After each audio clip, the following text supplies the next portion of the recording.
welcome back to my channel for another video. Today, trying to find 5-star reads. Which I know that might sound a little silly because why wouldn't you want every book to be a 5-star read? But I don't know about you, but I go into some books kind of knowing or assuming, expecting really, that they might not be my favorite book of all time. They probably won't be a 5-star, but maybe they'll be like a 3 or 4-star. But I feel like I've just been in such a slump of 3-star reads that I need to go to my TBR and like pick out a few books that I strongly believe could be a 5-star contender. So I thought this could be a fun video because obviously I'm expecting some good reads and then I can recommend those amazing reads to you. But there also might be a twist because it could be a very highly anticipated book for me and then I just don't end up liking it. Which obviously I don't want to happen. I want to find 5-star reads in this video, but I am just going in with kind of those expectations. I already have a few books in mind from my TBR that I think are very high potential to be 5-star reads. And I actually already picked one out, Holly by Stephen King. Obviously, Stephen King is a very loved author. He is the king of horror, mystery, thrillers, and so many people love his books. So I thought I could give Holly a try, see if it is a 5-star read for me. I will preface this by saying I have only read one other Stephen King book before, and it was Under the Dome, and I think I was in like 6th grade. Don't ask me why a 12-year-old was reading a Stephen King book, but I just was, okay? So now after almost a decade, I will finally be picking up another Stephen King book. And I do know that Holly is a character from the Stephen King universe. I have not read those. So just keep that in mind. I'm not really gonna let that alter my rating because like I know that's on me for not reading those other books, so I'm not going to let that give me any other like negative emotions or opinions on the book just because I don't know anything about Holly. Like, and again, that is on me, all my bad for not like reading those books first. My husband picked this one out for me to read this month. I just really love the cover and the vibes of it. Very much is giving fall vibes. And I think I might also audiobook this one on Spotify just because it's included in my premium subscription and it's a pretty hefty book. I just like don't know if I want to read this physically.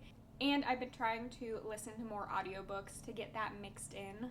So Holly is going to be our first read for this video.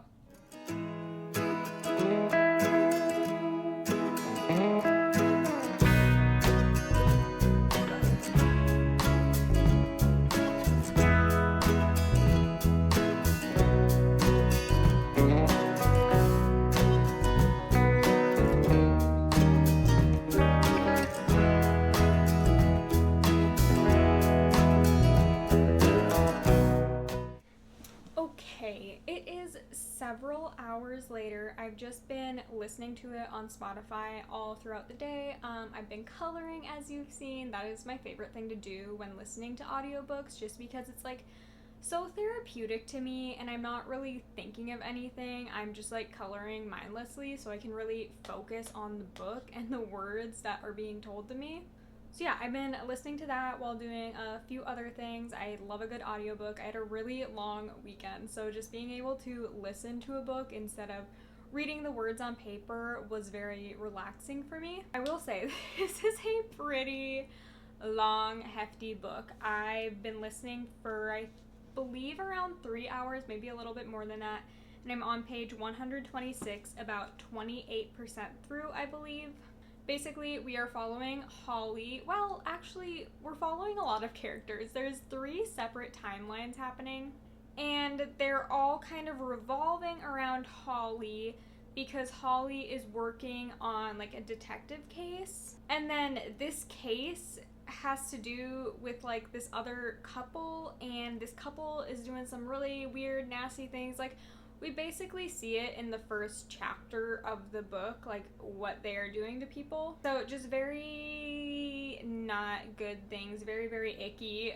Now Holly is acting as a detective into this disappearance of a young girl. And by a young girl, And I should have said young woman because she's not like a little girl. She was 23, I believe, when she went missing. And then they're looking into other missing persons cases that have happened in the last few years that could be related. So it's very interesting. It's honestly reading like a true crime book, at least for me it is. I love the Crime Junkie podcast, and that is very much what this is reminding me of.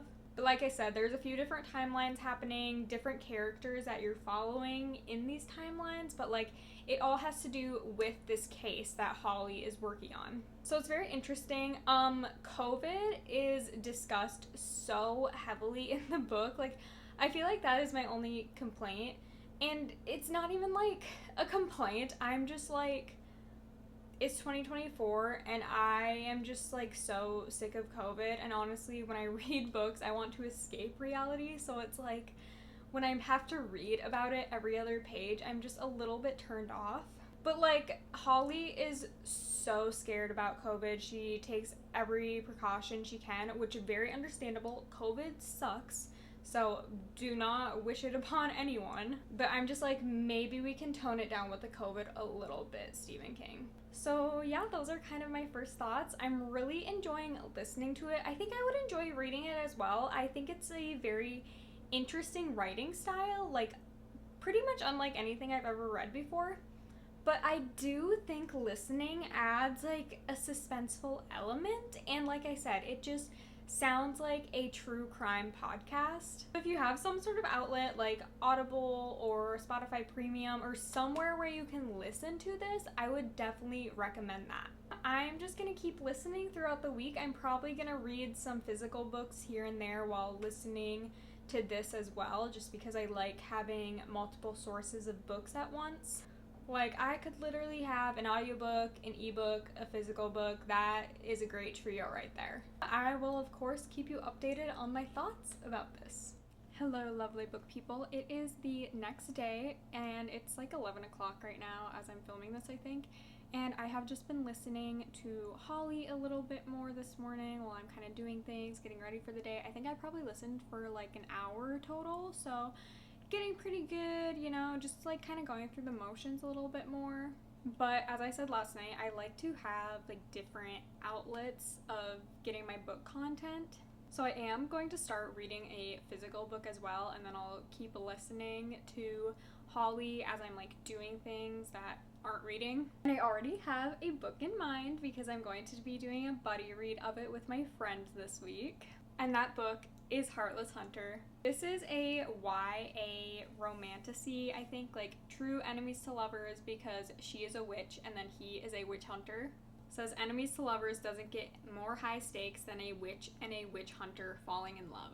So basically, as you know, I usually go into my books mostly blind, but Rune is the main character, and you know, she's a witch. She's trying to hide because in this society it's illegal to be a witch, so there's witch hunters.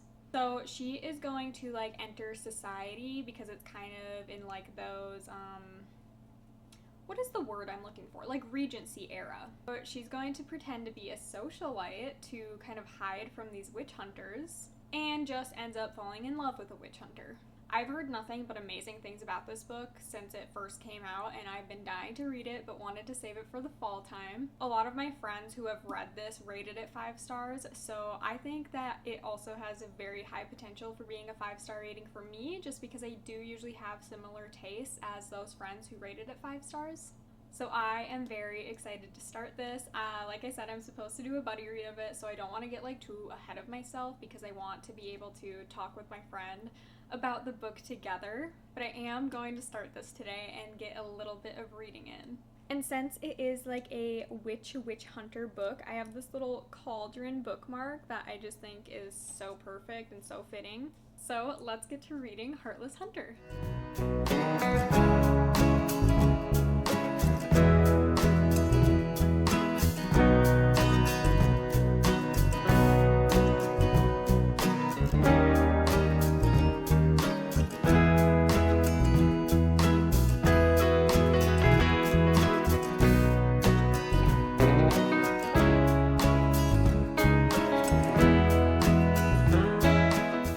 Hello, it is the next day. Yesterday took a little turn, not like bad, but I just started feeling kind of sick. I was watching my nephew all weekend and he was sick, and I think whatever he had, he gave it to me. So I'm just feeling like a little bit run down. So I ended up listening to a lot more of Holly yesterday than I thought I was going to, just because I was like really tired and I would just like close my eyes and listen to it. So I got about halfway, I think a little more than halfway through it yesterday from listening. I think I have about 7 hours left to listen to, so that is not bad at all considering it's almost a 16-hour long listen. I'm still enjoying it. I think I'm definitely getting to a point where I'm actually like really enjoying it. I feel like it took me quite a while to get into it. There was just so many characters and so many like side stories going on at once. I was getting kind of confused. But I think now we are finally to the point where I understand all of the characters a little bit more. I understand all of the side stories a little bit more, and it is really interesting. It's still kind of listening to like a true crime podcast, which again, I love. And it's still just following Holly. I'm not sure what I all said like this book is about, but Holly is an investigator, detective looking for this missing person, and she believes that all of the missing persons over the last several years could be connected.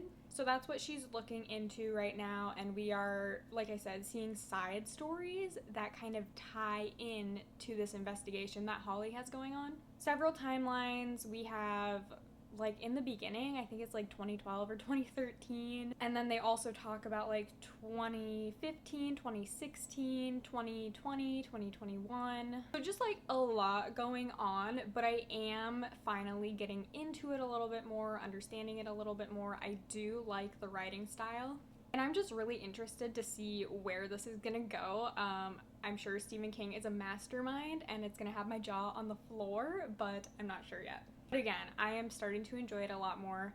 I am probably gonna listen to it some more today. I don't know, I'm still feeling a little bit under the weather, so I'm just gonna try and chill, take a step back, might listen to this more than I anticipated. So that's my update on Holly. And then my update on Heartless Hunter, I did get like a good way into it. Yeah, I'm on page 109, chapter 15.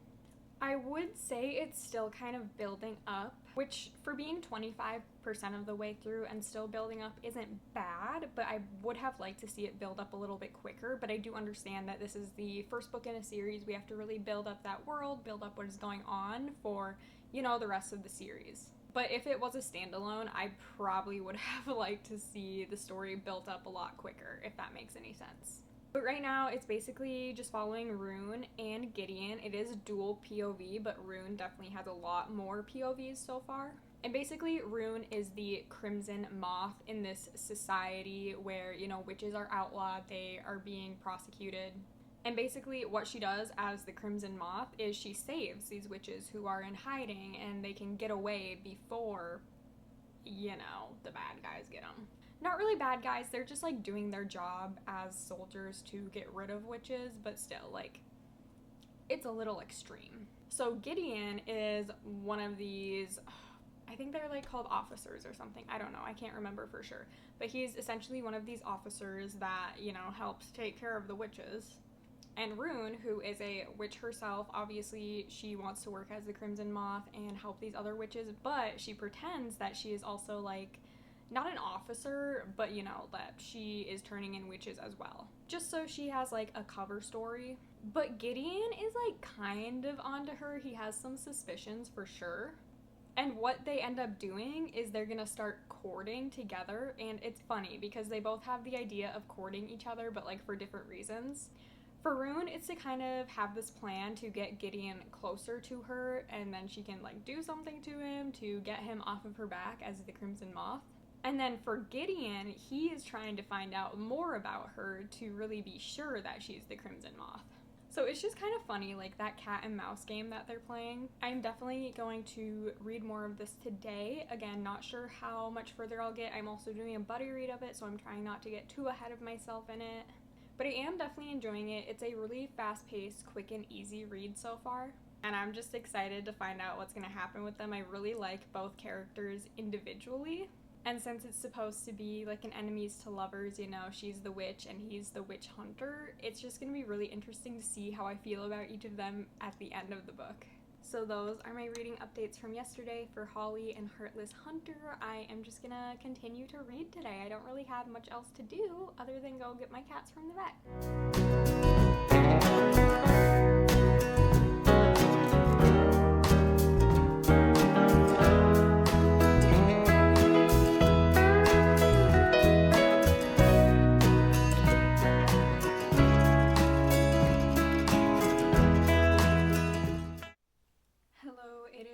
Next day, if I am looking a little rough, it's because I feel a little rough, okay? But I ended up finishing Heartless Hunter, and you guys, we were very, very close to a 5-star rating. I ate this book up. I could not put it down. It had my attention like every single page, but it's a 4.5 star. Again, still like an amazing read. I still loved it. I still cannot wait to read the next book. But I just feel like there was something missing from making it a 5-star read. So it continued to follow Rune and Gideon, which Rune is the Crimson Moth. She's been helping these other witches escape, and then Gideon has been basically searching for the Crimson Moth for 2 years, I think it was. And he, again, is like this guard. So he is trying to get rid of the witches. And obviously, like anyone who is in alliance with the witches is also going to be punished. But Rune and Gideon kind of keep up this ruse with each other that they're courting each other, or he's courting her. I don't really know like the specifics of courting terms, but he's gonna court her so that he can try and get closer to her to prove whether or not she is the Crimson Moth, and then she is trying to get closer to him to kind of get her off her trail so she can continue doing what she needs to do, which is save witches. And in that time, when they're both like basically not trying to trick each other per se, but when they're tricking each other into this, they end up falling for each other for real. I love a good like slow burn enemies to lovers, and that's exactly what this is. There's also a little love triangle in there, but nothing like huge. It ended up having a lot more twists and turns than I thought it would, just for like being a fantasy book. I don't always expect a ton of twists and turns in the story, but this definitely had that, and I loved that. I loved both of the characters individually.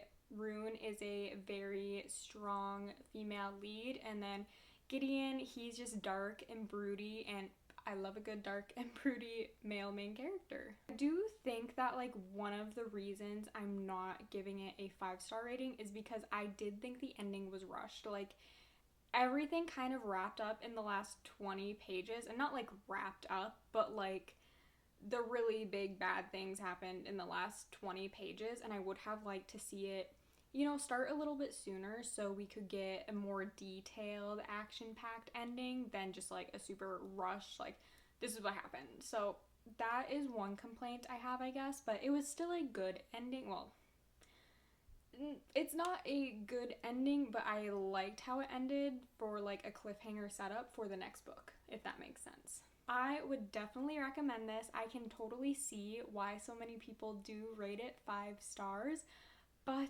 for me, 4.5 is gonna have to be the best. And then reading update on Holly, I am actually to a point where I like do not want to stop listening to it. Last night, I think I listened to about page 372, and now I have a little bit under, I think I have like 2.5 hours left of listening. Yeah, yesterday I really got to the point in the story where so much was happening. Holly, who again is the investigator, is finally like cracking down on the case, and also this book is disgusting. Like, I don't mean that like, oh, this is a terrible book. I just mean the content in this book is disgusting. Like, we are literally dealing with cannibalism. I don't even know if I can say that word on YouTube, but yeah, it is disgusting. Honestly, my stomach kind of hurts when they're talking about it in this book, which that could also just be because I don't feel great this week. I've been feeling kind of under the weather all week, so maybe it's just that.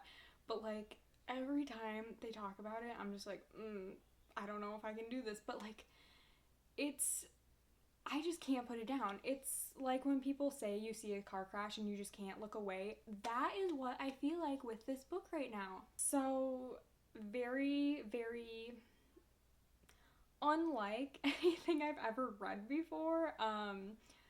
But it does have my attention, like 100% of the way. I'm for sure gonna finish listening to it today. I only have a few hours left, and I want to know how it ends, because at this point I have no idea what twists or turns there are gonna be, because it's a mystery thriller, so there's got to be some twists and turns, right? But I just like genuinely cannot see where this ending is going. Not sure how I'm feeling with the rating yet. It's honestly gonna depend on the ending. Because as of right now, I would probably say a 4-star rating. But again, I haven't finished the book yet, so that's not like my solid rating, but that's just what I'm feeling at this moment. But since I finished Heartless Hunter, I am going to go ahead and pick out another book to physically read, since I am listening to Holly on audiobook. Okay, so I just kind of came over here and looked at my TBR shelf to see what books on it do I really think could be a 5-star read. And the two that I picked out that I'm kind of between are The Prison Healer and then An Ember in the Ashes. I have heard really amazing things about both of these books. I honestly don't even know exactly what each book is about. I know they're both the first books in a series, so it'd be getting into a series, which I'm fine with, I want to say. But I do feel like An Ember in the Ashes has slightly better reviews on Goodreads. They both have over a 4-star rating on Goodreads, but I feel like An Ember in the Ashes might be just a notch higher. But I'm really conflicted because both just have so much love around them, and both are such loved series. But I feel like I am gravitating toward An Ember in the Ashes just a little bit more. I don't know why. It doesn't even have to do with the Goodreads rating. It's just for some reason my brain is telling me to pick up this one.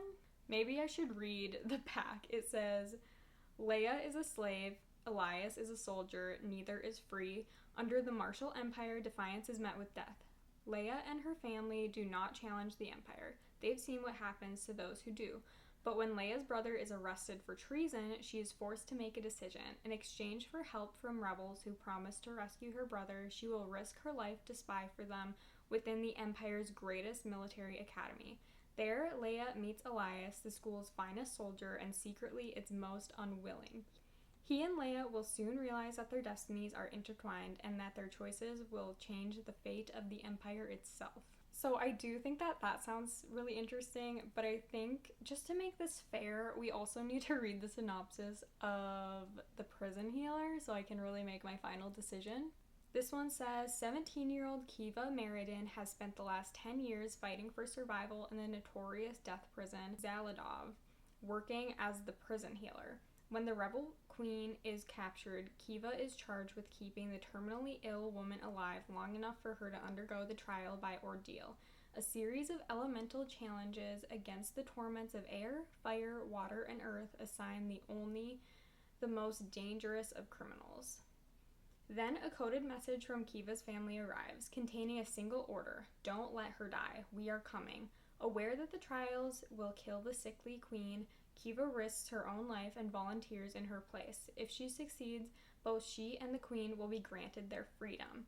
But no one has ever survived. With an incurable plague sweeping Zaladov, a mysterious new inmate fighting for Kiva's heart, and a prison rebellion brewing, Kiva can't escape the terrible feeling that her trials have only just begun. So that also sounds really good, but I do think I'm going to go with An Ember in the Ashes. So let's get reading.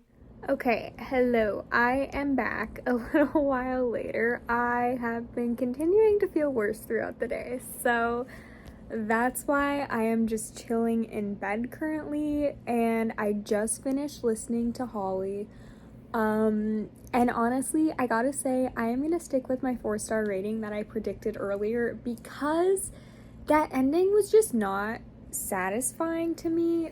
I don't know what I was expecting the ending to be, but to me, it really did not give what I feel like it should have given. And maybe that is Stephen King. Maybe he's the readers are gonna expect this, so I'm gonna give them something else, like something kind of mundane. I don't know, like I was expecting a huge shock factor or more of a twist at the end because, like I said, it's a mystery thriller. There's gotta be twists.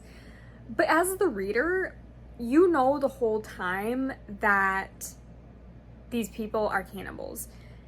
So it's like that was not a shock factor at the end when it is a shock factor for other characters in the book. But like as the reader, there was no shock factor.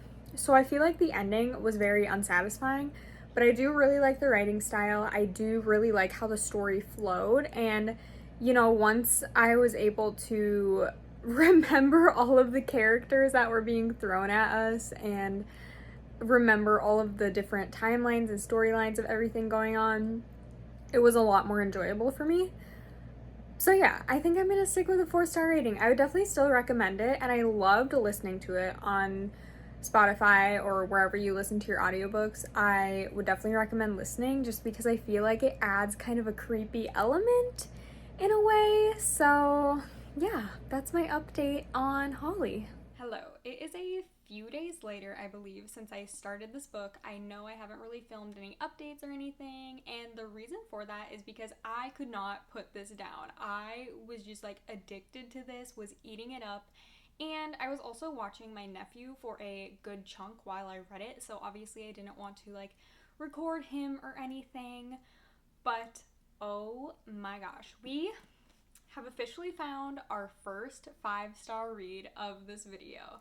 An Ember in the Ashes, everything that this is, I am obsessed. I cannot wait to go and order the rest of the books after filming this because I need to finish the series. I need to find out what's going to happen because this book was so good. Again, like so addicting. I just could not put it down. I feel like it was very dystopian, like, you know, Hunger Games, Divergent, those days. It brought me right back, which makes sense because I feel like this originally came out, in 2015. So that would make sense that it lines up with like those dystopian books, which such heavy dystopian vibes. I was so here for it. A little bit of a recap about what the book is about is Leia is a scholar, they call them, and in this world, scholars are basically outlawed. The marshals want to keep the scholars as a slave because the marshals just want to control everything. So scholars are slaves in this, and Leia's brother gets taken by the marshals, and she finds these rebels, and she's like, please help me get my brother back from the marshals. And they're like, okay, we will help you if you help us by being a spy on these marshals. So she is then taken to this like war college, and she is then the slave girl for the commander of the war college.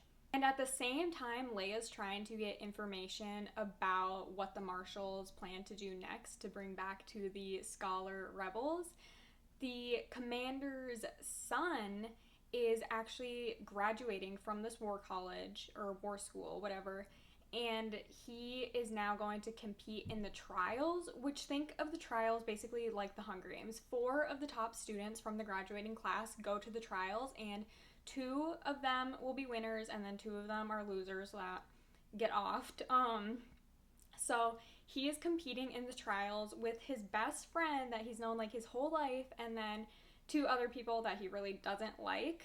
It was so action-packed, and it was just so interesting getting to see both sides of it. Elias, that is the main character that's competing in the trials, he does not like the marshals at all. He actually was planning to escape, to run away after graduation just because he hates living like that. He hates what they're doing to the scholars. He hates that they have slaves. Like, he just hates every part of it and does not want to be a part of it anymore. Him and Leia meet. They kind of start working together a little bit. He's trying to help her out more so that, you know, she can save her brother.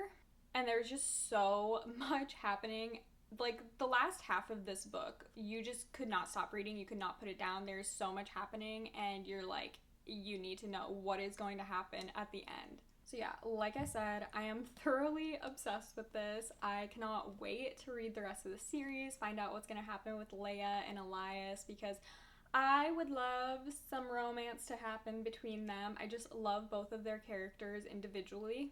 Elias gives me such Dorian vibes from Throne of Glass. Like, if you've read Throne of Glass and then you read this and you read about Elias, they are just so similar. Like, literally, slave girl gets brought into this kingdom, we'll say, and he is basically being controlled by his parent, and his parent is like the worst human being ever. And then they kind of team up to help each other out. There's a little bit of romance, there's a little bit of friendship.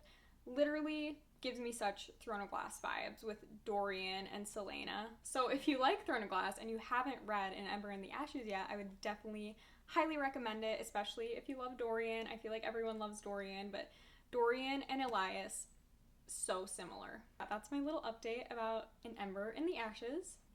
And the next book that I'm going to choose to read is just kind of for fun. I don't really expect it to be a 5-star read, but since I still have a few days left to film for this video before I need to like edit it and get it posted, I thought it would be fun to just do kind of like a palette cleanser, especially after An Ember in the Ashes. Like, I need a little breather after that. And I actually have an arc of Nothing Like the Movies, and I received this arc a few weeks ago, like quite a few weeks ago, I think.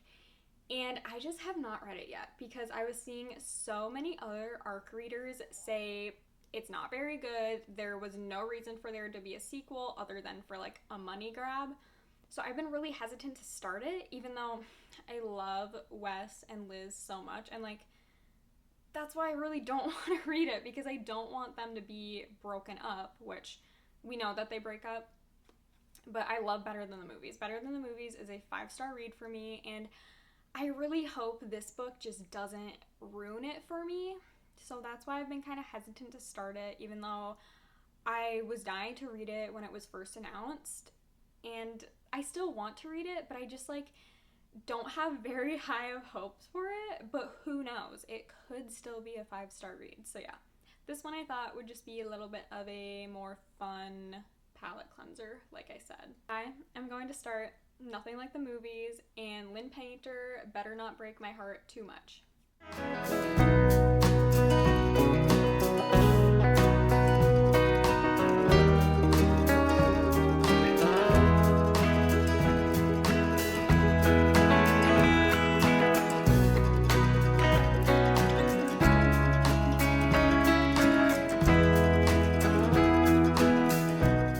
Reading update time. Ignore the mess if you see any. It's currently Sunday cleaning day, so that's why it looks like this. But I am currently 30% through Nothing Like the Movies by Lynn Painter, chapter 14. And honestly, you guys, it is not as bad as the reviews and other arc readers were making it out to be. Like, do I like that Wes and Liz are broken up? Obviously not. Like, obviously, I feel like Better Than the Movies ended perfectly. We didn't need a second book. We didn't need a forced breakup between the two. But I am still enjoying it. Like, I definitely don't think I'm enjoying it as much as other books. Definitely not as much as other Lynn Painter books. But I'm still enjoying it. There's a lot of tension because it is like a second chance romance. Wes is trying to win Liz back, but Liz doesn't want anything to do with it. She wants to forgive and forget. Like, she says it's in the past. It's been a few years. She doesn't want like anything to do with him because her heart was broken by him, right? And Wes acknowledges that. He knows that he was a complete jerk. He knows he was in the wrong. He was just going through some very, very difficult things in his personal life and didn't want to like drag her down with him. So now that he is kind of getting his life back on track, he wants his girl back, which I can respect that.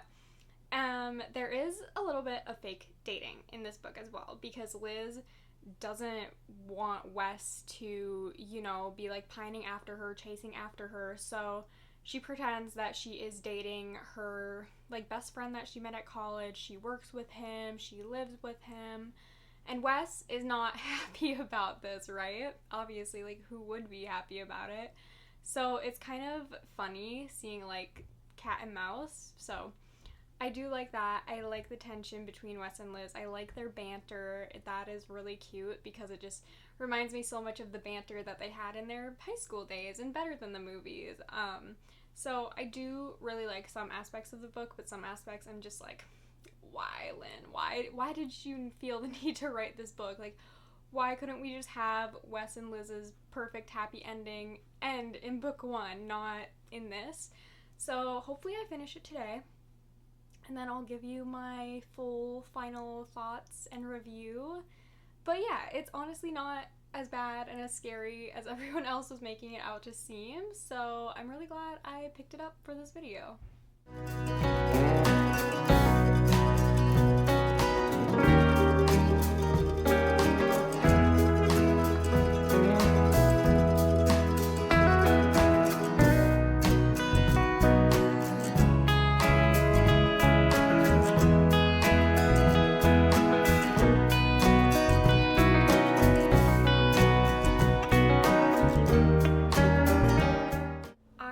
Finished Nothing Like the Movies, and I am unwell, to say the least, and I take back everything that I said before I started it, where I just had low expectations for it, because it blew it out of the park. 5 stars. 5 stars. That is what I'm going with, and it's just so funny that I wasn't even gonna pick up this book for this video, because I was like, I've seen so many negative things about it. I just feel like we already had the perfect thing with better than the movies. Why ruin it with nothing like the movies? And you can still kind of say that, like, why would you ruin a good thing? But I feel like it is so realistic how something like this would go in real life if it were to happen. Like, in the beginning of the book, we find out that Wes's dad passes away. And, you know, that does something to a young kid. He's 18 years old. That does something. That does something to all your relationships. And yes, the characters change a little bit. I feel like that was one of the biggest takeaways I saw, was that these are not the same characters from Better Than the Movies. But I think that the way that Lynn wrote them in Nothing Like the Movies is so realistic, because they're a few years older, they're gonna grow, they're gonna change, they're in college, they went through heartbreak, they're grieving, they're going through all these huge, big life changes. Obviously, they're going to change a little bit. They're not going to be the same exact person for their whole lives. And I just thought that was very beautifully realistic. And oh my gosh, yes, this book was devastating. I hated reading Wes and Liz broke up, because, like, there is not a universe where they should not be together. But they're so damn cute. Like, I am obsessed with Wes and Liz. Wes Bennett, the man that he is, I just love him so much. All their banter, all their tension, it is just a beautiful read. Again, I can see why people might not like it. And did there need to be a sequel? No. But I am happy with the sequel. So for a little bit of a recap for this whole video, trying to find a 5-star read, we started off with Holly, and this was close. This was a 4-star read. I thoroughly enjoyed it, even though it is a bit disturbing. But I feel like if you kind of look past that and just enjoy the show, it is very good. Next, we read Heartless Hunter. This is a witch and witch hunter enemies to lovers, and this was also extremely close to being a 5-star read. I rated it 4.5 stars. And Ember and the Ashes was the first 5-star read of the video. I, again, am just obsessed with this book. I cannot wait to continue the series. And lastly, Nothing Like the Movies, which, again, was a huge shock to me. I did not expect another 5-star read to be coming from that book, but I am so happy that it did. So this video for the week is coming to an end. My challenge was finding 5-star reads, and 2 out of the 4 were, so I think that is pretty good. Make sure to like, comment, subscribe. Please let me know any book videos that you want to see in the future, and have a great day and happy reading.